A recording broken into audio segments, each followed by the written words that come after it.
Excuse me, জি বলেন। এই অ্যাড্রেসটা কোথায় বলতে পারবেন? এই অ্যাড্রেস আপনার কি দরকার? আমার একটা বিয়ের দাওয়াত আছে, আমার বেস্ট ফ্রেন্ডের বিয়ে। এই অ্যাড্রেসে গিয়ে আপনার কোনো কাজ নেই।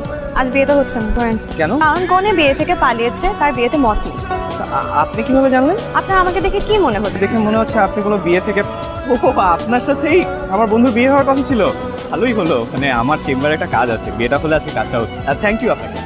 অদ্ভুত মানুষ তো আপনি। আমি বিয়ে থেকে পালিয়েছি, আপনি অবাক হচ্ছেন না? অবাক হওয়ার কি আছে? আর বিয়েতে মত নিয়ে আপনি পালাবেন, এটাই তো স্বাভাবিক, তাই না? আমি বিয়ে থেকে 3বার পালিয়েছি। একবার তো আমার বিয়ে হয়েই যাচ্ছিল, জি সাহেব বললেন বাবা বলো কবুল। আমি বললাম যে 1 মিনিট, একটু বাথরুম থেকে আসি। বাথরুমের কথা বললে 3বার বিয়ে থেকে পালিয়েছেন কেন? মেয়ে পছন্দ হয়নি? তো খুবই পছন্দ হয়েছে, খুবই সুন্দর, দেখলেই বিয়ে করতে ইচ্ছা করে। তো জানেন, আমার এই একটা আফসোসের কারণেই রাতে ঘুমোতো না, যে ইস, মেয়েটাকে বউ হিসেবে পেলাম না। তাহলে বিয়ে থেকে